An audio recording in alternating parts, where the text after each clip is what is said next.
بسم الله الرحمن الرحيم وقضى ربك ألا تعبدوا إلا إياه وبالوالدين إحسانا إما يبلغن عندك الكبر أحدهما أو كلاهما فلا تقل لهما أف ولا تنهرهما وقل لهما قولا كريما واخفض لهما جناح الذل من الرحمة وقل رب ارحمهما كما ربياني صغيرا ربكم أعلم بما في نفوسكم إن تكونوا صالحين فإنه كان للأوابين غفورا صدق الله العظيم رب اشرح لي صدري ويسر لي امري واحلل عقدة من لساني يفقهوا قولي۔ حضرات، سال رواں کے دوران ان اجتماعات جمعہ میں بعض دوسرے موضوعات بھی وقتاً فوقتاً زیر بحث آئے ہیں، لیکن دو اہم پہلو شریعت اسلامی یا ہدایت آسمانی کے ہم نے تفصیل کے ساتھ سمجھنے کی کوشش کی۔ میری مراد ہے اسلام کا معاشی نظام یا قرآن حکیم کی معاشی تعلیمات، اور اسلام کا سیاسی نظام یا قرآن حکیم کی سیاسی تعلیمات۔ ایک صاحب نے توجہ دلائی اور میں ان کا مشکور ہوں کہ اسی نہج پر عائلی زندگی کے بارے میں، سماجی زندگی کے بارے میں، اور بالخصوص پردے کے بارے میں جو احکام ہیں شریعت کے، ان پر بھی گفتگو ہونی چاہیے۔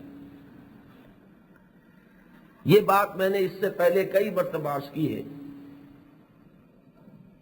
کہ انسان کی اجتماعی زندگی کی یہ تین سطحیں ہیں، تین لیولز ہیں۔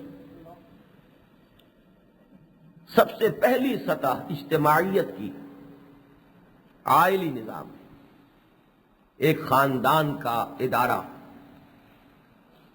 ان خاندانوں سے معاشرہ وجود میں آتا ہے، تو عائلی نظام یا معاشرتی نظام یا سماجی نظام، اس کو ایک جگہ رکھ لیجئے۔ اجتماعیات انسانیہ کا دوسرا رخ یا دوسری سطح ہے معاشی نظام، اور اس کی بلند ترین چوٹی ہے سیاسی نظام، نظام مملکت، نظام حکومت۔ اور ہم یہ دیکھتے ہیں قرآن مجید میں کہ سب سے زیادہ تفصیل کے ساتھ جو چیز زیر بحث آئی ہے وہ عائلی اور معاشرتی اور سماجی باتیں۔ معاشی نظام کے بارے میں بھی چند احکام ہیں حلال اور حرام کے۔ سیاسی نظام کے بارے میں تو میں عرض کر چکا ہوں کہ 3 آیات ہیں میرے نزدیک کہ جن سے پورا وہ سیاسی ڈھانچہ جو ہے اسلامی مملکت کا وہ مستنبت ہے۔ لیکن عائلی اور سماجی اور معاشرتی جو احکام ہیں ان پر ہم دیکھتے ہیں کہ بڑے مفصل مباحث ہیں۔ سورہ بقرہ میں 5-6 رکوع چلے گئے ہیں تواتر کے ساتھ، نکاح اور طلاق اور مہر اور عدت اور طلاق کی مختلف اقسام اور رضاعت، ان سب سے متعلق متعدد رکوعوں پر پھیلی ہوئی ایک بحث ہے۔ پھر سورہ نساء تو معلوم ہوتی ہے کہ بنیادی طور پر ہے ہی معاشرتی زندگی کے بارے میں، دوسری چیزیں بھی ہیں لیکن اس کا جزو اعظم جو ہے وہ انسانی معاشرت ہے۔ سورہ مائدہ میں پھر تفصیلی احکام ہے۔ آگے چلیں گے سورہ نور، سورہ احزاب، اس میں بھی بڑی مفصل بحثیں، سطر کے احکام، حجاب کے احکام، استیزان، گھروں میں داخل ہونا ہے تو اجازت لے کر داخل ہونا ہے، گھروں میں کس طرح رہنا ہے۔ پھر اور آگے چلیے تو جو چھوٹی مدنی صورتیں ہیں ان میں سورہ طلاق، سورہ تحریم، سورہ مجادلہ جس میں زہار کا حکم زیر بحث آیا ہے، اتنی تفصیلی بحثیں ہیں کہ جو عائلی زندگی سے متعلق، باقی عام جو سماجی مسائل ہیں سوشل ایولز کیا ہیں، سوشل ویلیوز کیا ہیں، کن چیزوں کو اسلام ایریڈیکیٹ کرنا چاہتا ہے، کن چیزوں کو پروموٹ کرنا چاہتا ہے، یہ تو صرف مدنی صورتوں میں نہیں، یہ تو آپ کو مکی صورتوں میں ملیں گے، سورہ انعام میں ملیں گے آپ کو، سورہ بنی اسرائیل میں تفصیل سے 2 رکوع جو ہے وہ اسی بحث پر مشتمل ملیں گے۔ تو معلوم ہوا کہ سب سے زیادہ تفصیل جو قرآن مجید نے بیان کی ہے وہ اجتماعیات انسانیہ کی اس پہلی منزل سے متعلق ہے۔ اس منزل کے لفظ سے مجھے یاد آیا، ذہن منتقل ہوا کہ شاہ ولی اللہ دہلوی رحمۃ اللہ علیہ نے جو ان کی معرکۃ الآراء تصنیف ہے حجت اللہ البالغہ، اس میں تدبیر منزل اس کو ایک باقاعدہ بہت بڑا عنوان بنایا ہے کہ گھریلو نظام کو صحیح رکھنا، اس خاندان کے ادارے کا استحکام، اس لیے کہ واقعہ یہ ہے کہ اگر یہ ادارہ مضبوط ہے تو معاشرہ مضبوط ہے، اور یہ صالح ہے، درست ہے، تو معاشرہ بھی صالح اور درست ہوگا۔ یہ ادارہ کمزور ہو گیا، معاشرہ کمزور ہو جائے گا، اور اس ادارے میں اگر کجی آ جائے، اس میں فساد پیدا ہو جائے، تو پورے معاشرے میں ظہر الفساد فی البر والبحر وہ نتیجہ نکل کر رہے۔ اس لیے اب ہم چند جمعوں میں انشاءاللہ یہ جو ہمارا معاشرتی نظام ہے، عائلی نظام ہے، سماجی نظام ہے، اس کے بارے میں گفتگو کریں گے۔ آج سب سے پہلے یہ میں معین کر لوں کہ اس نظام کے بات کو سمجھانے کی خاطر میں اصطلاحات استعمال کیا کرتا ہوں کہ جن سے آپ بات کو بہتر طور سے سمجھ سکیں۔ اس کی 3 ڈائمنشنز ہیں، جیسے 3 ڈائمنشنل سپیس کا ہمارا کانسیپٹ ہے۔ اس کمرے کا طول ہے، عرض ہے، پھر اس کی بلندی ہے۔ تو اس مسئلے کی بھی در حقیقت یہی 3 ڈائمنشنز ہیں۔ پہلی ڈائمنشن ہے والدین اور اولاد کا تعلق، یہ ایک سمت ہے۔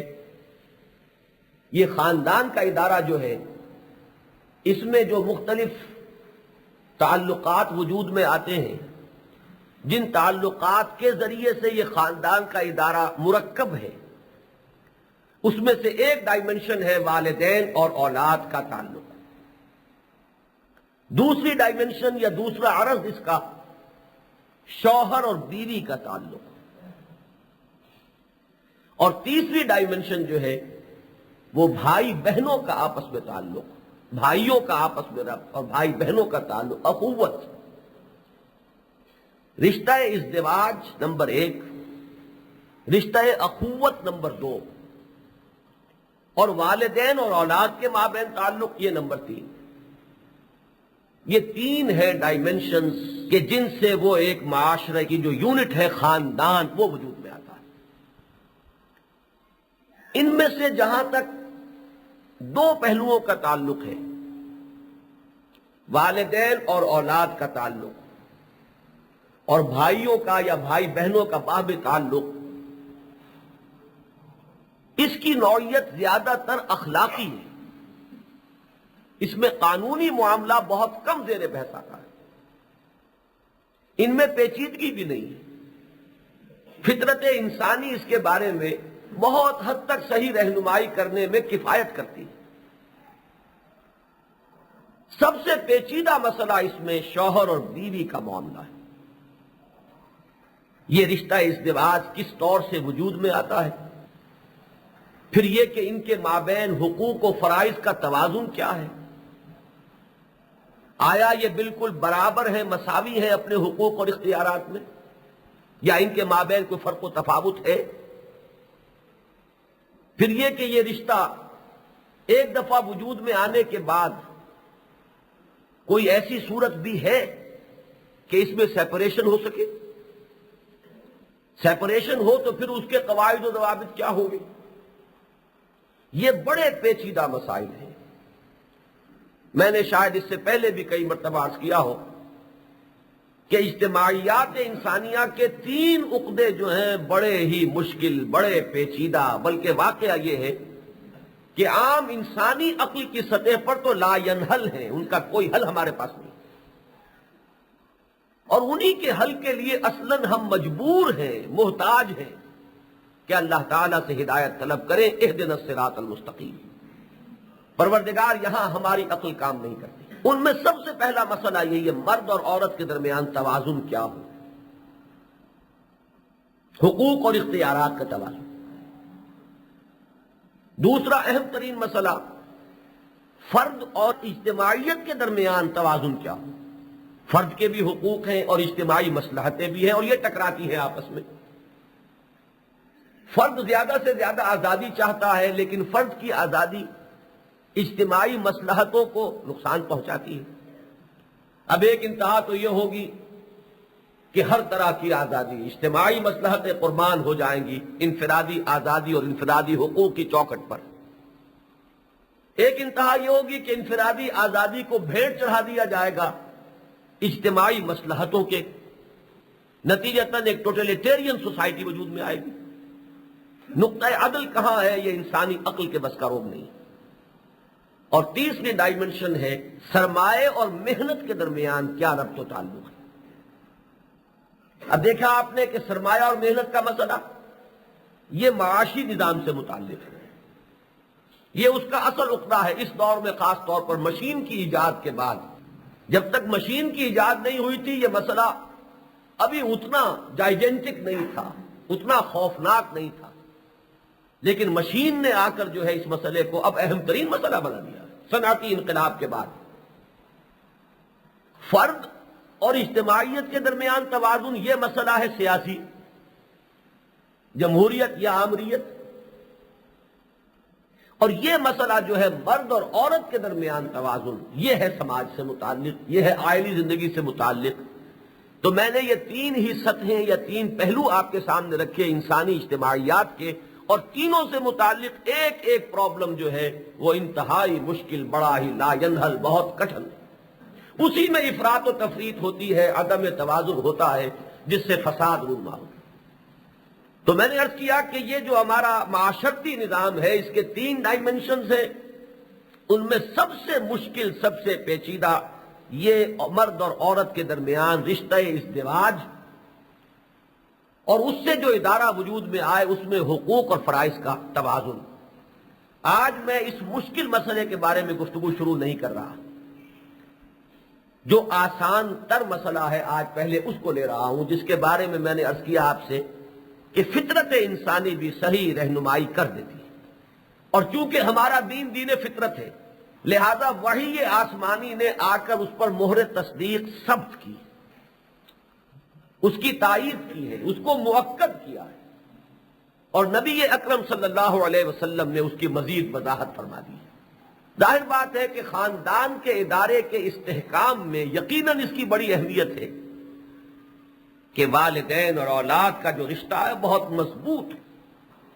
اگر اس کو صرف ایک کاروباری قسم کا رشتہ بنا لیا جائے، جیسا کہ واقعتاً یہ رشتہ مغربی تہذیب میں بن چکا ہے، اس میں تقدس کا پہلو نکل چکا، اس کو بالکل ایک بزنس ریلیشن شپ کی حیثیت جو ہے وہ دے دی گئی ہے۔ نتیجہ یہ ہوگا کہ خاندان کا ادارہ کمزور ہوگا، اور خاندان کا ادارہ کمزور ہوگا تو میں عرض کر چکا ہوں معاشرہ کمزور ہوگا۔ قرآن مجید نے جس قدر زور دیا ہے والدین کے ساتھ حسن سلوک پر، دیکھیے اس کی بھی دو رخ ہیں اس کے۔ والدین اولاد کے لیے محنت کریں، مشقت کریں، انہیں کھلائیں، انہیں پلائیں، اپنا پیٹ کاٹیں، یہ چیز تو فطرت انسانی میں اتنی گہری ہے کہ اس کے لیے کسی وعظ اور تلقین کی ضرورت ہی نہیں۔ اس کے بغیر تو تمدن کی گاڑی چل ہی نہیں سکتی۔ اللہ تعالیٰ کو اس دنیا کا جب تک قیام منظور ہے، ظاہر بات ہے کہ تمدن کی گاڑی کو چلانا ہے، اور اس تمدن کی گاڑی کو چلانے کے لیے والدین میں اس جذبے کا ہونا کہ اپنا پیٹ کاٹیں اور اپنی اولاد کو کھلائیں، اپنے آرام کو قربان کریں اور ان کی دیکھ بھال کریں، اپنے لیے محنت اور مشقت جھیلیں، ان کے لیے آسائش اور آرام کا بندوبست کریں۔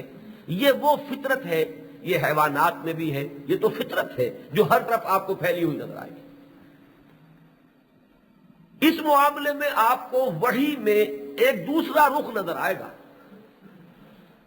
کہ والدین کو متنبہ کیا گیا ہے اس بات پر کہ دیکھنا کہیں اولاد کی محبت حد سے اتنی متجاوز نہ ہو جائے کہ حلال اور حرام کی تمیز بھی اٹھا دو.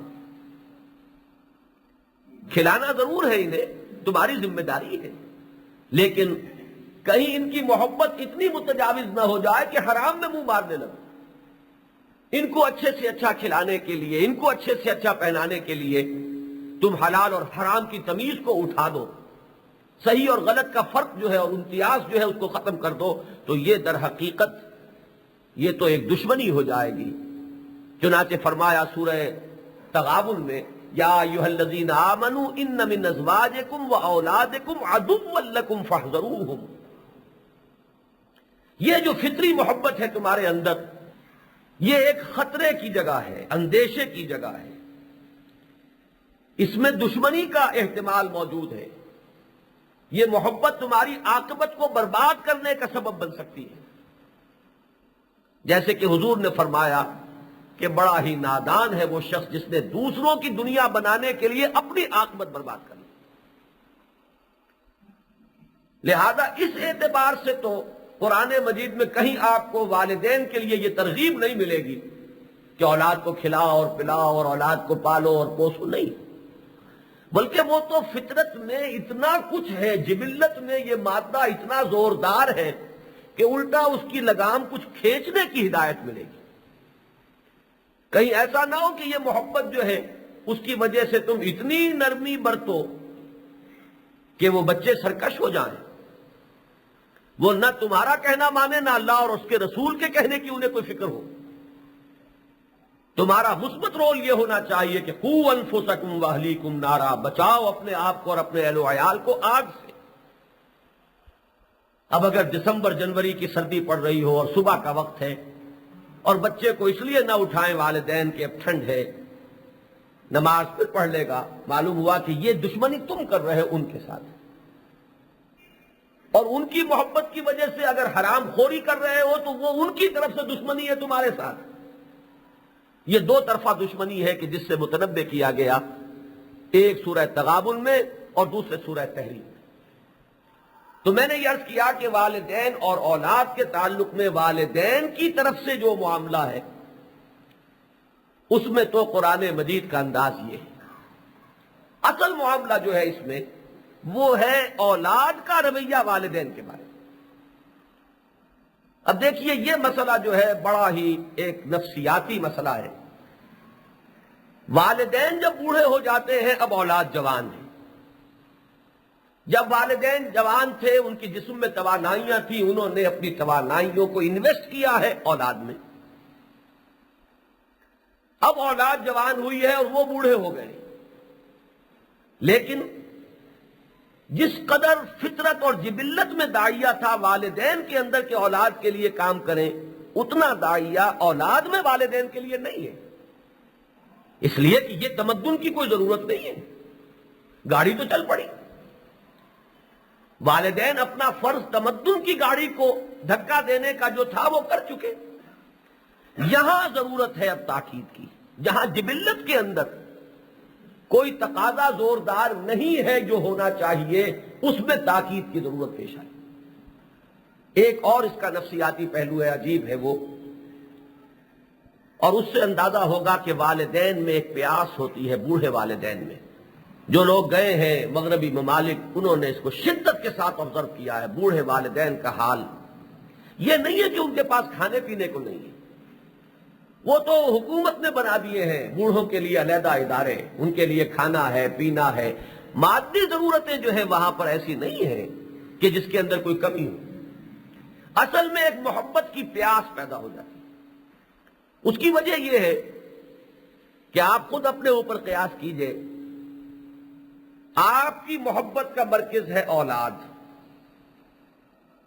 اولاد جوان ہوئی، اب ان کی محبت کا مرکز ہے ان کی اولاد. جواباً آپ کے اندر ایک پیاس پیدا ہوئی. اولاد اپنے بکھیڑوں میں ہے، اپنے دھندوں میں ہے، اپنی مصروفیات میں ہے. وہاں تو یہ ہے کہ بیٹیاں بھی ہیں تو وہ معاشی ذمہ داریاں سنبھالے ہوئے ہیں، دفتروں میں کام کر رہی ہیں، پھر بچوں اور شوہر کے حقوق بھی کچھ ادا کرنے ہیں. معلوم یہ ہوا کہ اب ان کے پاس وقت نہیں ہے.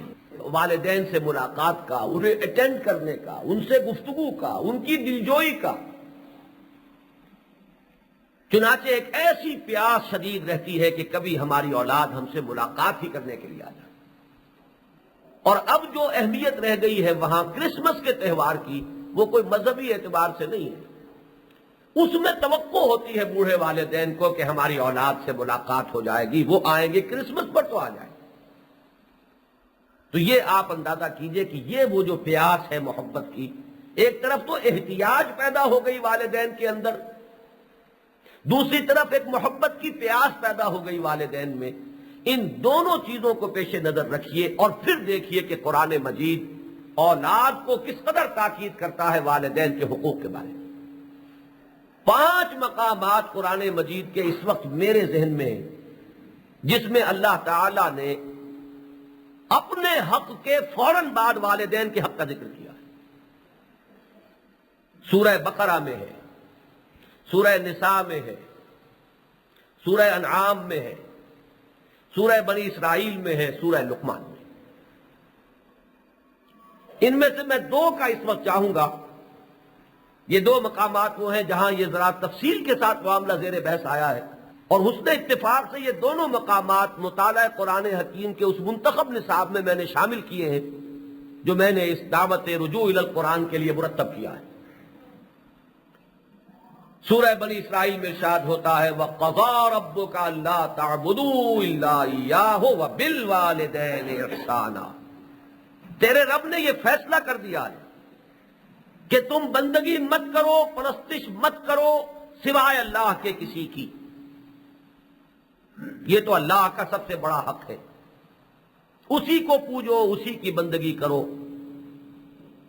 اس کے ساتھ شرک نہ کرو۔ اور اس کے فوراً بعد وَبِالْوَالِدَيْنِ إِحْسَانًا، اور والدین کے ساتھ نیک سلوک۔ بالکل یہی بات سورہ لقمان میں ہے۔ پہلے شرک کا ذکر آیا کہ حضرت لقمان نے نصیحت کی اپنے بیٹے کو،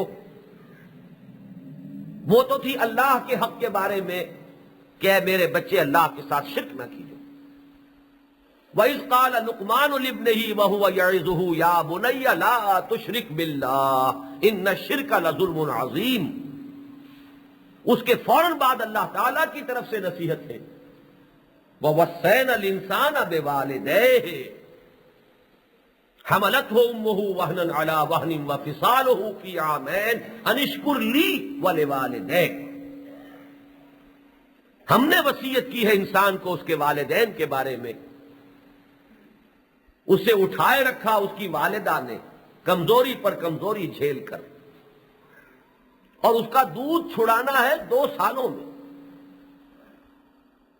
کہ کر شکر میرا اور اپنے والدین کا۔ اس طریقے سے اللہ نے بریکٹ کیا ہے انشکر لی ولوالدیک، کر شکر میرا اور اپنے والدین کا۔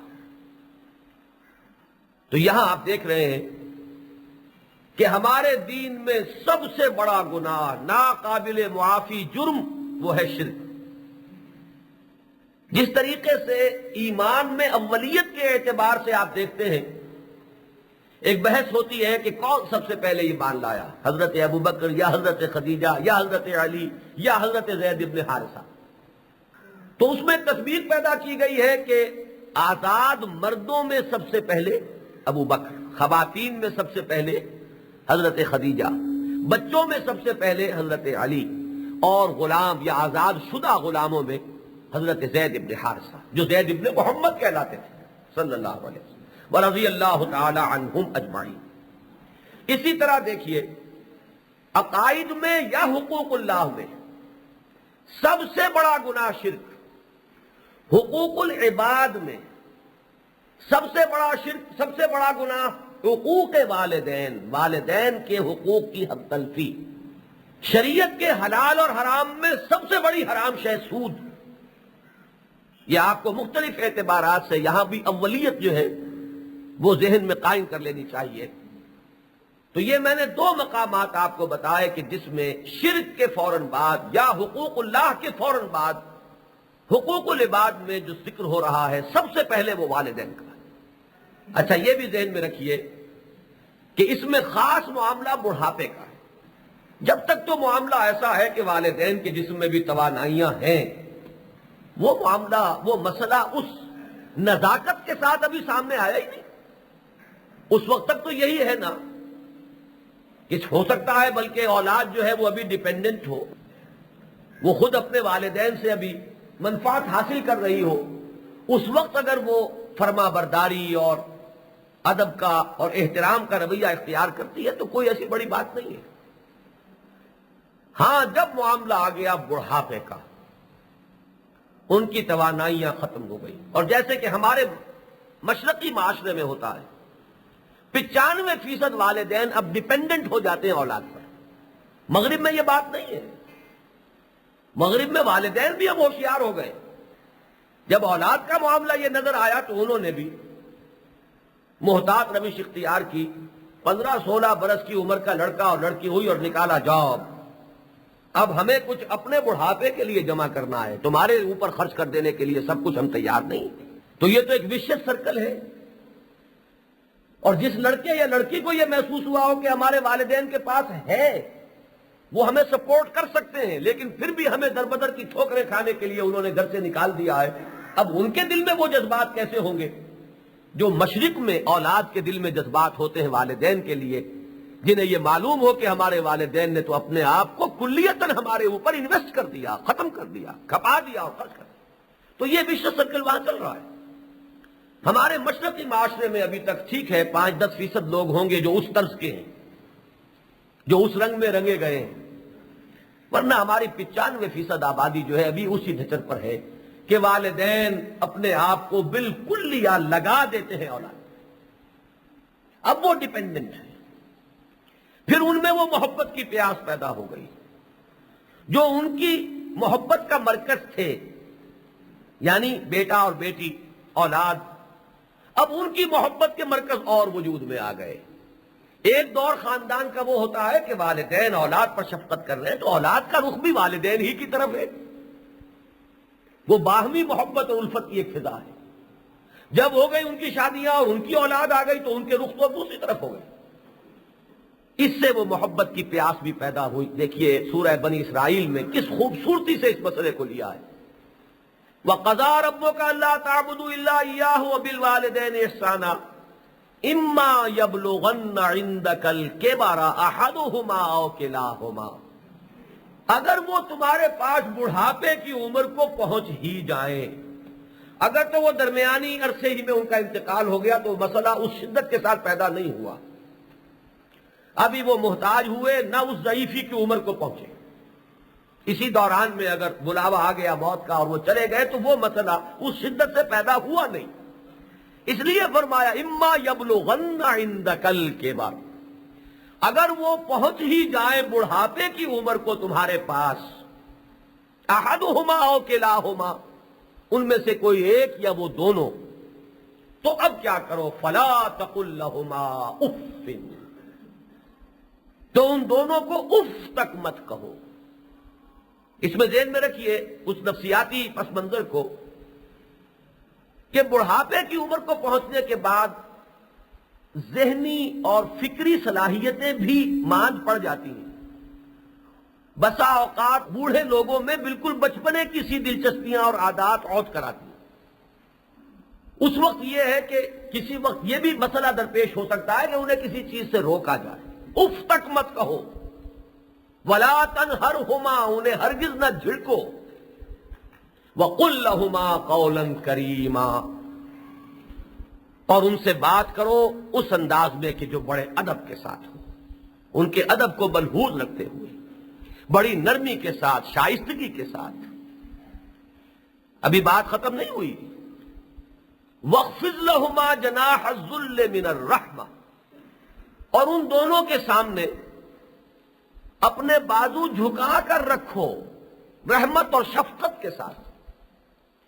جیسے مرغی اپنے بچوں کو اپنے پروں پہ چھپا لیتی ہے، اپنے پروں سے ڈھانپ لیتی ہے، اس طرح انہوں نے تمہیں پالا اور پوسا ہے، اور اب جبکہ ان پر ضعیفی کا عالم ہے یا احتیاج کا دور آ گیا ہے تو اب تمہیں اپنے کندھے جھکا کر رکھنے، سینہ تان کر بات نہ کرنا۔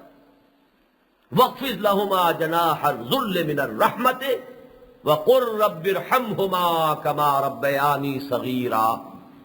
اور یہ سب کچھ کر کے بھی یہ نہ سمجھنا کہ والدین کے حقوق تم نے بتمام و کمال ادا کر دی، بلکہ اللہ سے دعا کیا کرو کہ پروردگار ان پر رحم فرما، جیسے کہ انہوں نے مجھے پالا پوسا جبکہ میں چھوٹا سا تھا۔ یعنی ان کے احسانات کا اتنا بارے گراں ہے میرے کندھوں پر کہ میں سب کچھ کر گزروں تب بھی وہ حق ادا نہیں ہوگا، لہذا تیری ہی جناب میں استدعا کر رہا ہوں، درخواست کر رہا ہوں کہ پروردگار تو ہی ان پر رحم فرما، میری طرف سے جو مجھ پر ڈیو ہے اے اللہ تو اپنے فضل و کرم سے وہ حساب ان کا چکا۔ اللہ سے انسان سب کچھ مانگ سکتا ہے۔ وقض عنا الدین، اے اللہ ہمارے قرض کو ہم سے ادا کروا دے، یہ بھی تو دعا ہے، تو یہ بھی تو ایک قرض ہے جو ہمارے کندھے پر ہے۔ اے اللہ تو اپنے فضل و کرم سے، اپنی رحمت سے وہ جو ایک ہم پر احسان کا بوجھ ہے اس کو کسی درجے میں پورا فرما۔ چنانچہ میں یہاں آپ کو ایک حدیث سنا دوں اس مضمون کو جو بہت ہی صحیح طور پر ادا کر رہی ہے۔ امام مسلم اسے لائے ہیں، حضرت ابو ہریرہ اس کے راوی ہیں رضی اللہ تعالی عنہ، قال قال رسول اللہ صلی اللہ علیہ وسلم لا یجزی ولد والدن، کوئی اولاد یعنی بیٹا یا بیٹی اپنے والد یعنی والدین، والدہ اور والد، ان کو جزا دے ہی نہیں سکتی، ممکن ہی نہیں ہے کہ ان کے احسانات کا بدلہ چکا دے۔ ہاں ایک صورت ہے، اب یہ صورت بتائی ہے تاکہ اندازہ ہو جائے کہ کس حد تک اگر معاملہ ہو تو شاید کسی درجے میں وہ حساب برابر سرابر ہو جائے۔ الا ان یجدہ مملوکا فیشتریہ فیعتقہ، ہاں اگر کسی بیٹے نے یا بیٹی نے اپنے والدین میں سے کسی کو یا دونوں کو غلامی کی حالت میں پایا کہ وہ غلامی کے بندنوں میں بندھے ہوئے مملوک، اور پھر اس کو یہ توفیق ہو گئی کہ اس نے انہیں خریدا اور خرید کر آزاد کیا، تب کسی درجے میں کہا جا سکتا ہے کہ جو احسان کا بوجھ اس کے کاندھے پر تھا وہ کچھ ادا ہوا۔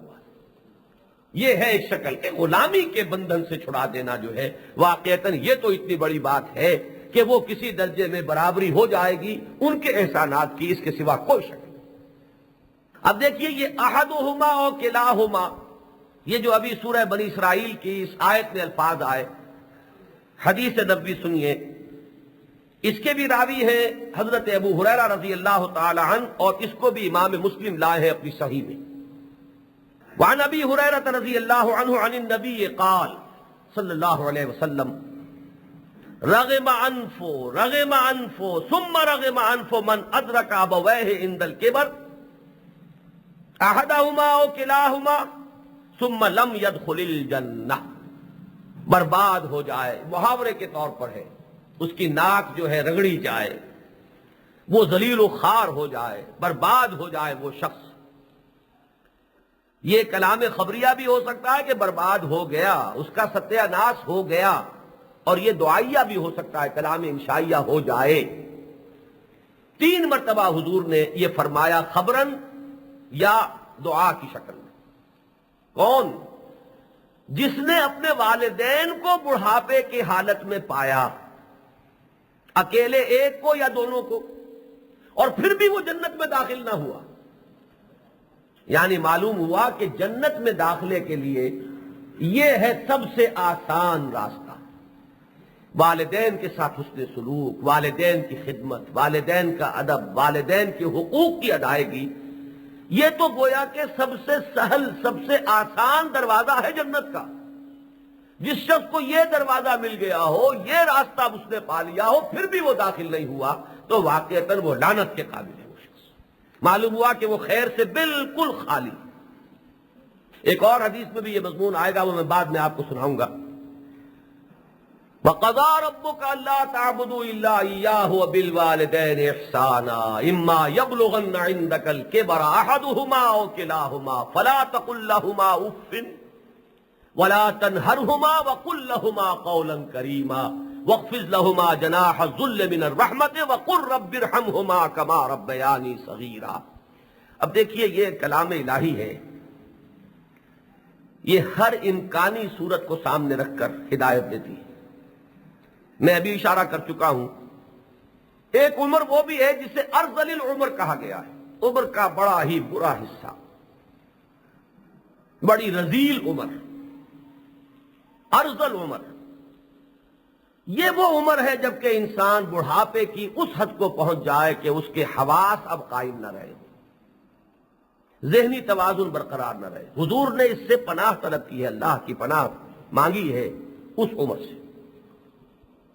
اس وقت واقعتاً والدین بار بن جاتے ہیں اولاد پر، وہ اولاد کے اعصاب کا سب سے زیادہ سخت امتحان۔ اب ان کی الٹی سیدھی خواہشات آ رہی ہیں، صحیح اور غلط قسم کی فرمائشیں آ رہی ہیں، اس میں وہ توازن باقی نہیں رہا ہے جو توازن انہیں رکھنا چاہیے۔ اس میں کبھی کبھی جھنجھلاہٹ طاری ہو سکتی ہے، کبھی ان کی کسی فرمائش کو رد کرنا پڑے گا، کبھی ان کی کسی غلط خواہش کے آگے روک لگانی ہوگی۔ اس پر جو ایک سعادت مند بیٹے یا بیٹی کے دل میں ایک کڑھن پیدا ہوگی، اس کا بھی ازالہ وحی الہی نے ساتھ ہی کر دیا۔ ربکم اعلم بما فی نفوسکم، تمہارا رب خوب جانتا ہے جو کچھ کہ تمہارے جی میں ہے۔ آیا یہ تکبر کی وجہ سے رویہ ہے، یا تم والدین کا حق ادا نہیں کرنا چاہتے اس کی وجہ سے یہ روش ہے، یا واقعتاً صورتحال ایسی ہے کہ اس کے سوا کچھ کرنا ممکن نہیں ہے؟ سخت کڑھن کے ساتھ اور اپنی طبیعت کے اندر سخت اضطراب کے باوجود تم کو کرنے پر مجبور ہو۔ ربکم اعلم بما فی نفوسکم ان تکونوا صالحین فانہ کان للاوابین غفورا۔ اگر تمہارا معاملہ درست ہے، تم والدین کے حقوق کی خود اپنے اندر کوئی خواہش نہیں رکھتے کہ ان کے حقوق جو ہے ان کے پامال کرو، تمہارے اندر تمرد اور سرکشی نہیں ہے، لیکن مجبوراً تمہیں کہیں ان کی کسی بات کے آگے روک لگانی پڑ رہی ہے، کسی فرمائش کو ٹالنا پڑ رہا ہے۔ کہیں کسی وقت ایسا بھی ہو سکتا ہے اگر ذہنی توازن ٹھیک نہ رہا ہو تو کبھی درست انداز میں کچھ کہا جائے، اس لیے کہ ہو سکتا ہے کہ وہ سارے حدود سے متجاوز ہو گئے۔ تو اس پر اللہ تعالیٰ تمہارے چونکہ باطن سے واقف ہے، لہذا اس پر تمہیں فکر مند ہونے کی ضرورت نہیں ہے۔ اگر تمہارا باطن درست ہے اور صحیح ہے تو اللہ تعالیٰ معاف فرمانے والا، فَإِنَّهُ كَانَ لِلْأَوَّابِينَ غَفُورًا۔ جو اواب ہیں، اس کی طرف رجوع کرنے والے ہیں، ان کے لیے اللہ تعالیٰ بہت ہی بخشنے والا ہے، غفور ہے اور مہربان۔ اب آئیے اسی والدین کے مسئلے کے ایک اور رخ کی طرف۔ والدین، یہ والد اور والدہ، ان میں نسبت کیا ہے؟ قرآن اس ہدایت کو، اور ہے یہ فطرت انسانی کے مطابق معاملہ سارا، لیکن اس کے کسی گوشے کو تشنا نہیں چھوڑ رہا ہے۔ اس کو لیجئے آپ سورہ لقمان کے اس دوسرے رکوع کے حوالے سے، وَوَصَّيْنَا الْإِنسَانَ بِوَالِدَيْهِ، ہم نے وصیت کی ہے انسان کو اس کے والدین کے بارے میں۔ کیا وصیت کی ہے؟ فطرت انسانی جانتی ہے۔ ایک مقام پر ہے وَوَصَّيْنَا الْإِنسَانَ بِوَالِدَيْهِ حُسْنًا، ہم نے انسان کو والدین کے بارے میں حسن سلوک کی وصیت کی ہے، لیکن یہاں ضرورت نہیں سمجھی گئی، ریپیٹ نہیں کیا گیا۔ معلوم ہوتا ہے کہ سورہ عنکبوت کی وہ آیت پہلے نازل ہوئی، سورہ لقمان کی یہ آیات بعد میں نازل ہوئی، لہذا یہاں اجمال پر اکتفا کر لی گئی۔ ہم نے وصیت کی انسان کو اس کے والدین کے بارے میں۔ اب اس میں سے والدین کو علیحدہ علیحدہ لے کر ان میں سے کون مقدم ہے، کون پہلے، کس کا حق فائق ہے؟ حملتہ امہ وہنا علی وہن وفصالہ فی عامین، والد کا یہاں ذکر نہیں کیا، خاص توجہ دلا دی والدہ کے بارے میں، اس لیے کہ واقعتاً پالنے پوسنے میں اس کا حصہ بہت زیادہ ہے، راتوں کی نیندیں اس کی حرام ہوتی ہیں، حمل کی کیفیت میں وہ ضعف کے باوجود وہ ہے کہ جو ساری سختیاں جھیل رہی ہے، پھر اس نے 2 سال جو ہے اس جونک کی طرح اسے چمٹائے رکھا ہے اپنی چھاتیوں سے، اور اپنی بہترین توانائیاں جو ہے وہ اس کے اندر اڈھیلی ہیں۔ ایک اندرونی جونک کی حیثیت سے تو وہ رحم میں چمٹا ہوا تھا 9 ماہ تک، اور ایک ظاہری جوک کی طرح وہ چمٹا ہوا ہے مزید 2 سال تک اس کی چھاتیوں سے. لہذا ماں کا معاملہ بہت برتر ہے اس میں. چنانچہ اب حدیث دیکھ لیجئے. اس کے راوی بھی حضرت ابو ہریرہ ہیں رضی اللہ تعالی عنہ، اور یہ متفق علیہ روایت ہے، یعنی اس کی صحت پر سند کے اعتبار سے امام بخاری اور امام مسلم دونوں کا اتفاق. قال، حضرت ابو ہریرہ یہ فرماتے ہیں، جاء رجل الى رسول اللہ صلی اللہ علیہ وسلم فقال، ایک شخص نبی اکرم صلی اللہ علیہ وسلم کی خدمت میں حاضر ہوا اور اس نے سوال کیا، یا رسول اللہ صلی اللہ علیہ وسلم، من احق الناس بحسن صحابتی، تمام انسانوں میں میرے حسن سلوک اور حسن معاشرت کا سب سے بڑھ کر حقدار کون ہے؟ قال امک، حضور نے فرمایا تیری ماں. قال ثم من، اللہ تعالیٰ ان پر رحمت نازل فرمائے، انہوں نے یہ سوال کیے تو ہمیں یہ حکمت کے موتی جو ہے وہ ملے ہیں، اور اللہ تعالیٰ محدثین کرام پر رحمت نازل فرمائے جنہوں نے یہ موتی جمع کیے کیسی کیسی مشقت اور محنت کے ذریعے سے، اور انہیں لا کر پرو کر ہمارے سامنے ان احادیث کے مجموعوں کی شکل میں رکھ دیا ہے. کس قدر ناقدرے ہیں وہ لوگ، سب سے ہلکا لفظ استعمال کر رہا ہوں، کہ جو اس ذخیرے کو بالکل ترک کر دینے کے لیے اپنے اندر آمادگی پاتے ہیں. ہلکا ترین لفظ جو ہے وہ ناقدری کا ہے. تو جب انہوں نے پوچھا ثم من، حضور نے پھر فرمایا قال امک، تمہاری والدہ. تیسری مرتبہ سوال کیا ثم من، قال امک. تیسری مرتبہ پھر فرمایا تیری والدہ. قال ثم من، قال ابوک. چوتھی مرتبہ سوال کیا کہ ان کے بعد کون؟ تو فرمایا کہ تیرے والد. معلوم ہوا کہ حسن صحابتی جو تھا کہ میری صحبت، میری معاشرت میں بہترین کس کا حق ہے کہ میں ان کے حقوق ادا کروں. اولین کون ہے؟ تو والدین، یہ تو آ گیا. لیکن ان میں نسبت جو ہے وہ یہ ہے کہ اگر ہم اس سے یہ نتیجہ نکالیں کہ 3 گنا جو ہے حق والدہ کا مقدم ہے والد سے، 3 درجے پہلے ہے والدہ کا پھر والد کا ہے، تو یہ قرآن مجید سے بھی اشارہ مل گیا کہ والدین کا ذکر کیا، وَوَصَّيْنَا الْإِنسَانَ بِوَالِدَيْهِ، اور اس کے بعد سارا جو ذکر ہے وہ والدہ کا ہے. حَمَلَتْهُ أُمُّهُ وَهْنًا عَلَى وَهْنٍ وَفِصَالُهُ فِي عَامَيْنِ أَنِ اشْكُرْ لِي وَلِوَالِدَيْكَ. شروع میں والدین، آخر میں پھر والدیک دونوں، لیکن درمیان میں ساری جو تاکید آئی اور خصوصی جن کی محنت اور مشقت کا تذکرہ کیا وہ والدہ ہے. حدیث نے اسی کی وضاحت کر دی. اس میں بھی ایک پہلو نوٹ کر لیجئے، اس میں ایک توازن ہے، بڑا حسین توازن ہے. قانون میں در حقیقت اولاد والد کی ہے، والدہ کی نہیں ہے. اسلامی قانون کے بارے میں یہ حقیقت جان لیجئے اچھی طرح. یا آپ کے ہاں جو قانون چل رہے ہیں وہ لمبے چوڑے ہیں، اس عمر تک یہ اور لڑکے کا یہ اور لڑکی کا یہ اسلام سے قطعاً کوئی اس کی مناسبت نہیں ہے. یہ اصل میں تو زیر بحث آئے گا معاملہ رشتہ ازدواج اور اس میں حقوق اور فرائض میں کیا توازن قائم کیا گیا ہے. لیکن یہاں میں صرف اس کے ساتھ اس کو جوڑ رہا ہوں کہ قانوناً اولاد والد کی ہے، والدہ کا کوئی تعلق اس سے نہیں. قانوناً. اخلاقاً 3 گنا حق جو ہے اولاد پر والدہ کا ہے، والد جو ہے وہ 4تھے درجے میں آئے گا.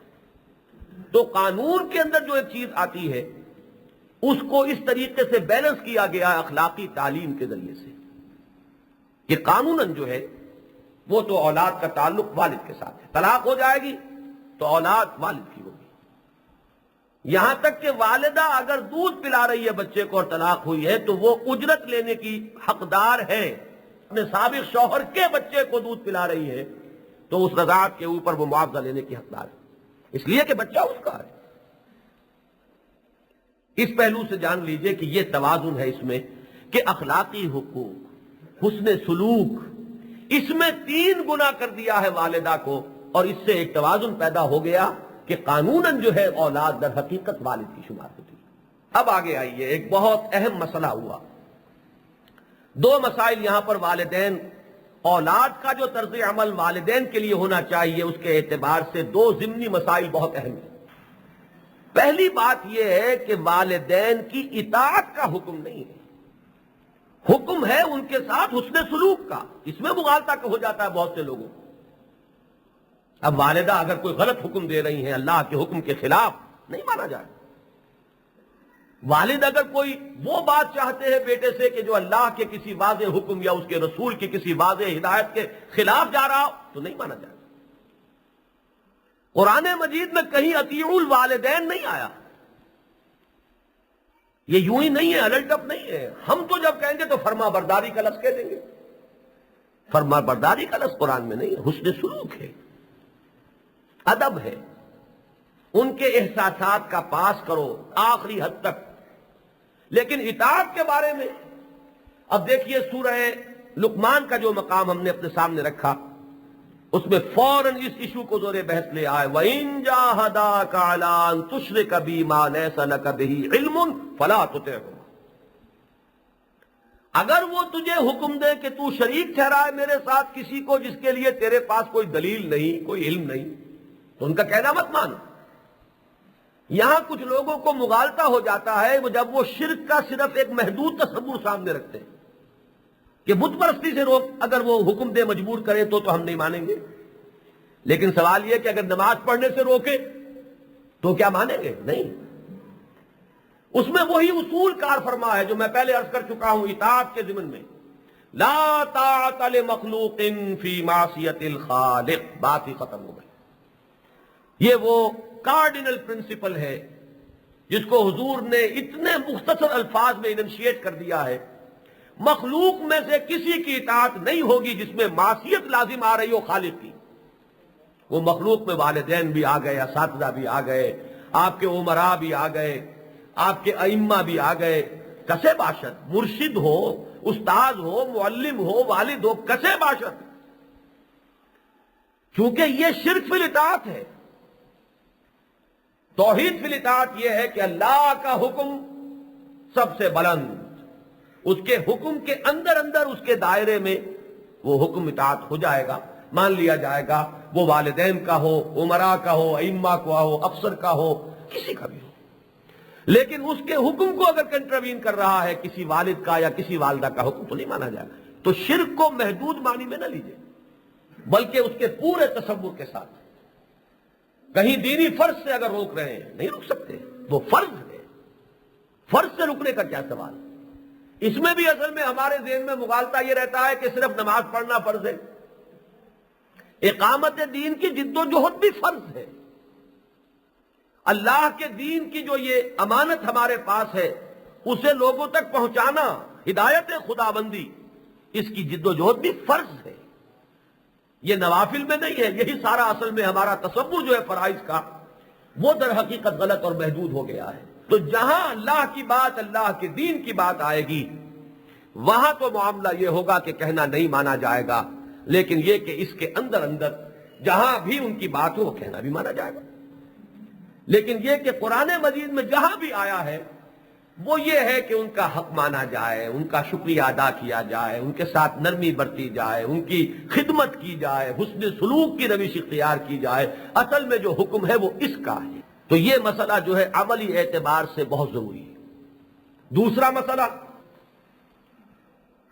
کیا والدین کا ایک تو حکم وہ دے رہے ہیں، ایک ہے ان کا اتباع، ان کی روایات، ان کی رسومات، ان کی ریت، ان کی رسم، کیا ان کا اتباع بھی کوئی والدین کے حقوق میں شامل ہے؟ نہیں. یہ وہ چیز ہے کہ جس سے آبا پرستی اور جمود پیدا ہوتا ہے. دیکھو اگر ان کی چیزیں شریعت کے مطابق ہے، نور علی نور، فبہا، ان کو اختیار کرو. لیکن اگر شریعت کے خلاف ہے تو یہ دلیل کہ یہ ہمارے والدین سے اور آباء و اجداد سے چلا آ رہا ہے معاملہ، یہ کوئی دلیل نہیں ہے.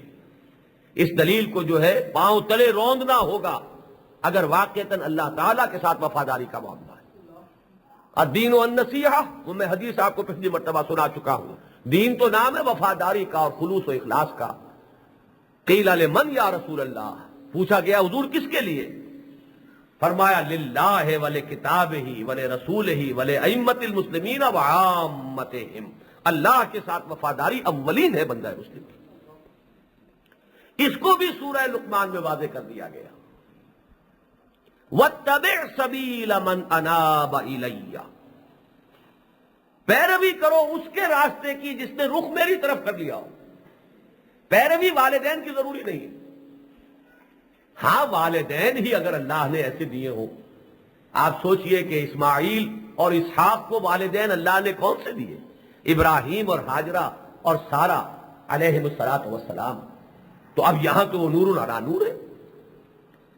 یا شاہ عبد العزیز، شاہ عبد القادر، شاہ عبد الغنی، ان کو والد کون ملے ہیں؟ شاہ ولی اللہ دہلوی رحمت اللہ علیہ، کیا کہنے ہیں، نور علی نور ہے، سونے پر سہاگا ہے۔ لیکن یہ کہ اگر رخ ان کا کچھ اور ہے تو نہ ان کی اطاعت فرض ہے نہ ان کا اتباع لازم ہے۔ لازم جو چیز ہے وہ ان کے ساتھ حسن سلوک ہے، ان کے احساسات، ان کی خدمت، ان کے احساسات کو ٹھیس نہ پہنچاؤ۔ جہاں اللہ کا معاملہ آ جائے، دین کا معاملہ آ جائے، وہاں مجبوری ہے۔ آخری بات اس ضمن میں عرض کر رہا ہوں، ایک تو ٹکراؤ ہو گیا، اگر اللہ کے ساتھ تو کیا ہوگا وہ تو میں نے بیان کر دیا۔ اب اس آئلی نظام میں میں نے عرض کیا تھا کہ اہم ترین مسئلہ ہے شوہر اور بیوی کا معاملہ۔ اگر شوہر اور بیوی کا باہمی تعلق ٹکرا رہا ہو والدین اور اولاد کے تعلق سے، بیوی سرکش ہے، بیوی شوہر کے والدین کی نہ خدمت کرتی ہے، نہ ادب کرتی ہے، نہ ان کے ساتھ وہ معاملہ کرتی ہے جو اسے کرنا چاہیے۔ اب وہ چکی کے دو پارٹوں کے درمیان ایک شخص ہے، یہ ہمارے معاشرے میں ہوتا ہے۔ یہ تو میں سمجھتا ہوں کہ ہر دوسرے گھر میں یہ مسئلہ لازماً ہوگا، اتنا یونیورسل فینومینل ہے۔ ایک سعادت مند اگر شخص ہے، وہ والدین کے ساتھ بھی وہ معاملہ کرنا چاہتا ہے جو اللہ چاہتا ہے کہ میں کروں، پھر بیوی کے بھی حقوق ہیں، اور معاملہ یہ کہ ان دونوں کے درمیان عدم مناسبت ہے۔ اب کیا کیا جائے؟ یہ بھی ایک پریکٹیکل مسئلہ ہے، یعنی حقوق اللہ ٹکرائے حقوق والدین کے ساتھ تو کیا ہو، اور اگر بیوی کا معاملہ ٹکرا رہا ہو والدین کے ساتھ تو کیا ہو۔ یہ بڑا فیصلہ کن مسئلہ ہے، کان کھول کر سن لیجیے اس کو۔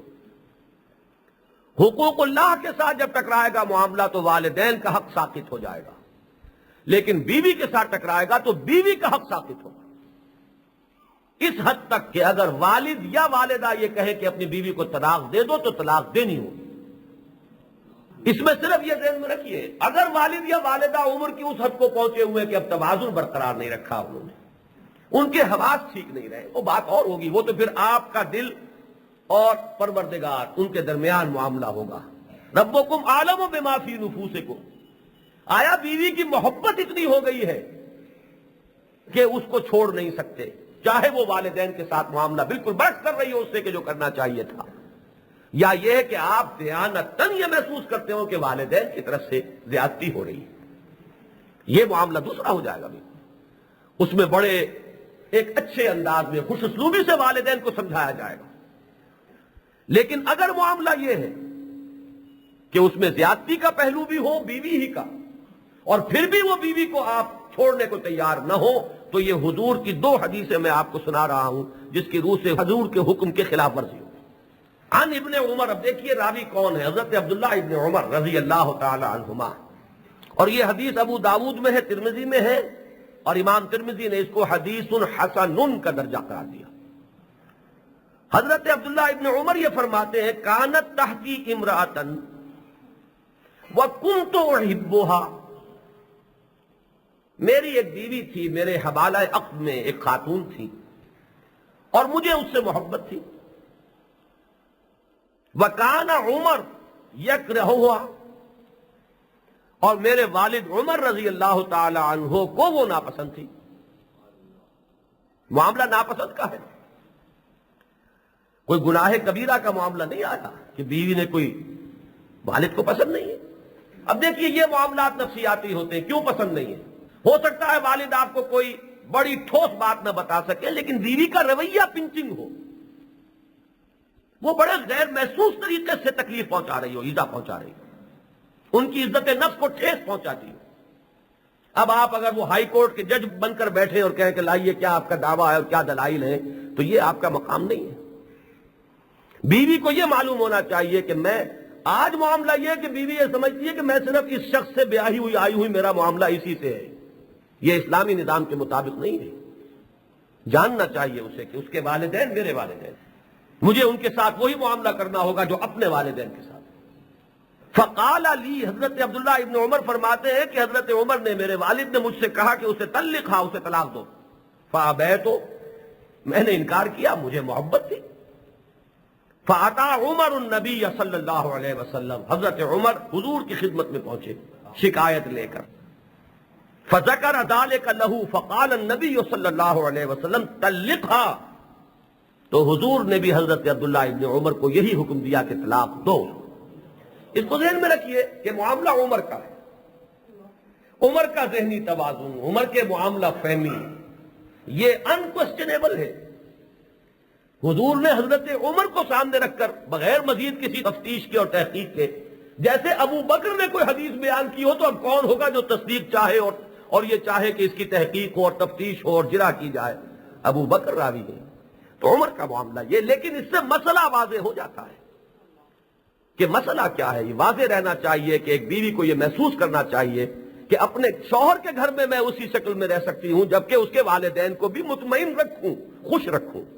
یہ اگر نوعیت سامنے آ جائے تو خود بخود رویہ درست ہو جائے گا۔ وقت ختم ہو گیا ہے، دوسری حدیث کو بیان کرنے کا وقت نہیں ہے، وہ میں اگلی مرتبہ، کیونکہ یہ والدین اور اولاد والے مسئلے سے بھی متعلق ہے اور شوہر اور بیوی والے مسئلے سے، تو اگلے جمعے میں دوسری حدیث بھی آپ کو سنا دوں گا۔ اللہ تعالی ہمیں صحیح فہم عطا فرمائے اور اپنی زندگی کے تمام گوشوں کو دین کی تعلیمات کے مطابق استوار کرنے کی توفیق عطا فرمائے۔ اقول قولی ھذا واستغفر اللہ لی ولکم ولسائر المسلمین۔